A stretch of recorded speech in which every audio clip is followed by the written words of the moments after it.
Yay! Just doing a little album snapshot here, and as you can see by the thumbnail, it's Duran-A. Duran-A. Duran-A, that's a character that was in the movie Barbarella with Jane Fonda from the late 60s. Duran-A, just a fun band from the 80s, very 80s, the whole look, the sound, everything. They're just a fun band, you know. There was all the young girls loved them. There was almost like a Duran mania at the time. They released their first record, I think, '81, and they were a cool band. I saw them one time. They were opening act for Blondie when she was doing a tour. I think it was '82. It was in August. It was August. I'm not sure the date, maybe 5th, 6th. August of 1982. I saw Duran-A at the Brendan Byrne Arena in New Jersey. And I didn't know anything about the band at the time, but, you know, I was like, wow, they're a pretty cool band, you know? I think they had just released their second album. So they had two albums out at the time when I saw them. So they were not headlining. No one even knew who they were. They initially blew up soon after that on MTV. Probably in early '83, I think. I don't even think it was '82. It was more like '83. They blew up. And they were just all over. Album cover, you know, magazine covers everywhere. So I'm just doing this because this is like the decade that Duran-A was really big. It was from like '81 to '93, so what was that?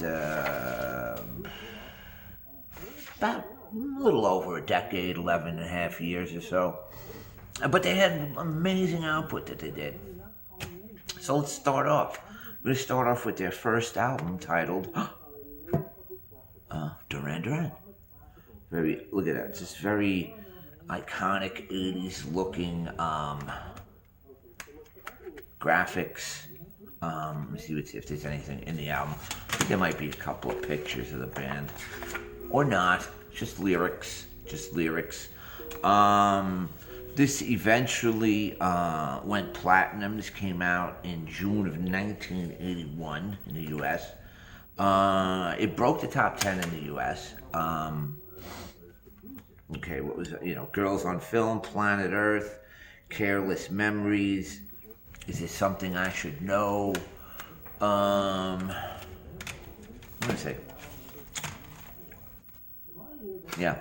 So, yeah, it's a cool album, man. And then in 1982, in May, just under a year later, it was like 11 months, they released this one, Rio. See, another with the iconic 80s graphics. Now, this one had Rio. What else is on here? Hungry Like the Wolf, New Religion, Save a Prayer. These were all big songs for them. A couple of them top 10 hits. They were well on their way with the whole MTV thing. So, there you go. 1982's Rio. I'm going to go back and then I'll go through the albums here, then I'll put them in the order that I like on my little album ranking, so to speak. Then in 1983, they put out this. Now, this is when they were huge. They were just all over MTV. They were all over pop radio. And they kind of fused. They were definitely new wave, kind of dancey, somewhat rocky. I should have mentioned the members, you know. Nick Rhodes, Simon Le Bon, John Taylor, Andy Taylor, and Roger Taylor. Roger Taylor on drums, Andy Taylor on guitar, John Taylor on bass, and Nick Rhodes on keyboard, Simon Le Bon, of course, vocals. Now, this album is big. This was really big. New Moon on Monday. The Reflex, which is a #1 song. New Moon on Monday was a top 10 song. Union of the Snake. I actually like the song 7th Tiger Tiger on here. It's just a solid album by them. Once again, look at it. You can see the whole 80s look about it. This album, I think, went double platinum in the U.S. So did Rio. You know, no real pictures of the band other than the cover. It's hard to see without the focus. There you go. Now, after they put this out, what they released after this was Arena. It's a live album. Were they a great live act? I don't know. When I saw them, I thought they were cool. But I guess, once again, you know, they're not known for their, you know, guitar heroics. Even though Andy Taylor's a pretty good guitarist. So they put this album out. It was a live album, Riding High. This went double platinum, too. I think it went top 10. Let me see. Yeah, it went to number 4 in the U.S. I don't think they ever had a number 1 album. Rio was 8. 7 in the Ragged Tiger was 8. But there you go. Big album. They released Save a Prayer at the same time because it was still, which was from Rio, and that song went to number 1. They also released a non-live track on here, The Wild Boys. Is it on here? Yeah, The Wild Boys, which was like a big theatrical MTV video. That went to number 2 at the same time that Save a Prayer was at number 1.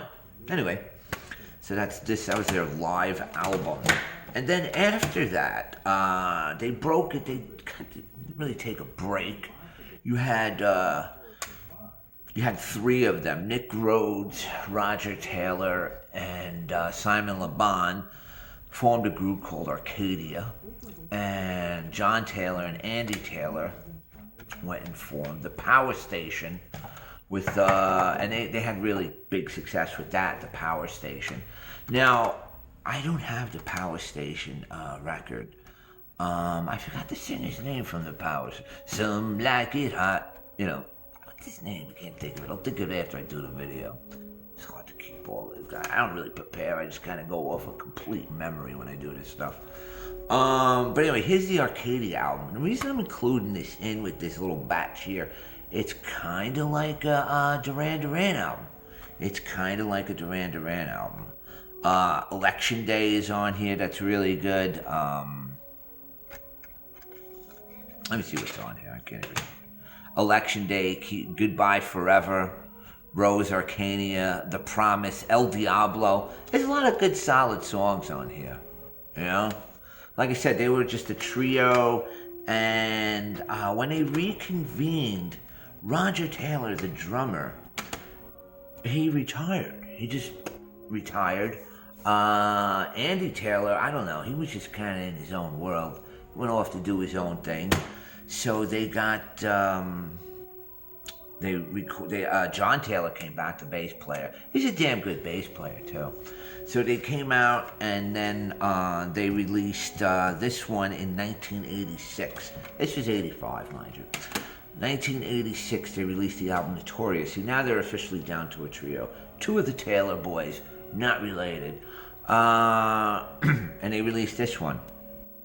They had on here Notorious, which is a big single, number 2 single. This went platinum. Good album. They got a guitarist on here for this, Warren Cucurullo, who used to be in Missing Persons.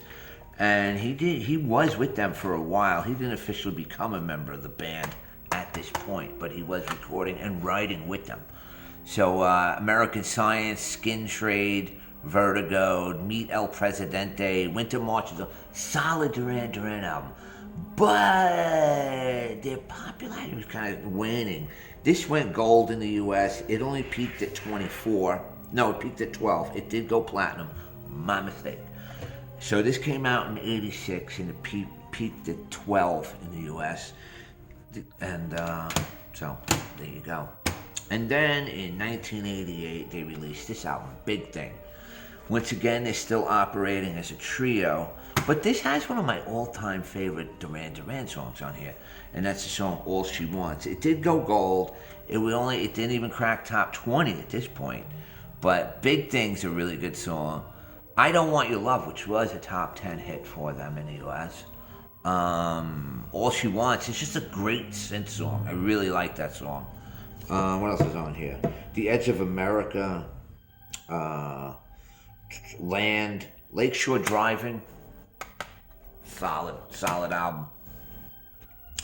Now they released this album. This was their first release of 1990. And that's when their popularity was just not really there. They were still very big in Europe. They have I think 35 top 40 songs in England, and I don't know, they got 10 top 10 and number one songs in the US alone, many more in England. They're up for the Rock and Roll Hall of Fame now. Whatever that means anymore, it's so pointless. They've been eligible. Their band's been around for 42 years now, almost. 42 years? Yeah. So, this band, Liberty. I like the cover on here, though. See, see, they got this guy here. That's Warren Cucurullo from Missing Persons. I think he was from Brooklyn, too, Warren. Who else was it? Here's a better picture of the band as a whole. They got this new drummer. No? That right here. There's the new drummer right there. So, what was his name? Sterling Campbell. Why does that name sound familiar? Sterling Campbell. I have to look him up. Maybe I should have looked him up. But I know he's done some other musical endeavors. But, I don't know. What to say about this album? I'm not really too sure. Violence of Summer was a single, solid song. It's a good album. My Antarctica I really like. What else is on here? Can You Deal With It? Serious was another big song on here too. Serious is a very good song. But there you go. That's Liberty. And then they came out with this other self-titled Duran-A album, also known as the Wedding Album, because this is all members of the band and their prospective parents' wedding photos. This kind of brought them back. They started integrating a lot of that 90s kind of club hip-hop beat into the music, and it worked. It was good. All of a sudden I heard this. Ordinary Love is one of the greatest kind of... I just listen to that song all the time. Ordinary Love, and of course, Come Undone. What else is on here? There's a... check. So this album obviously went platinum. This album came out in 93, February of 93, went platinum. I think it went top 10 in the U.S. Let me look at the track listing. It's getting hard to read. Jeez, getting old, baby. Almost as old as... No, I think they're older than me. Femme Fatale, that was a big song. Shelter, that's a good song.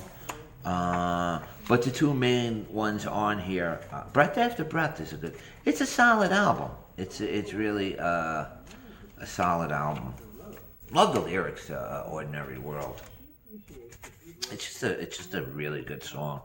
So that's my decade of Duran Duran, and they were just very fun, happy, poppy music, kind of rock, kind of dance, new wave. They kind of mixed it all in there. They had their own unique, distinct sound. It's just music that don't exist anymore. It just doesn't. They don't. Pop radio today would never even play anything like this or even close to something like this. It's just not what they look for. So let me quickly rank them. I'm going to leave out the Arcadia album. And I'll leave out the live album. So we'll just rank. Okay. Boom, boom, boom. Quickly. There you go. Very quick. Did that quick. Okay. 1, 2, 3, 4, 5, 6, 7 albums in the decade, not including Arcadia or the Arena live album. So here we go. Liberty, number 7. Notorious, number 6. That's a good cover. That's a nice picture of the band. Big Thing, number 5. Number 4, their debut album. Number 3, the wedding album. Number 2, Seven and the Ragged Tiger. And of course, Rio. Blame it on Rio. Have you ever seen a more? I think there was posters. This is just as iconic 80 picture as you can get. I think American Psycho had this hanging up in his apartment. Anyway, there you go. There's my little decade of Duran. I hope you enjoyed it. I'll put something else up tomorrow. Peace.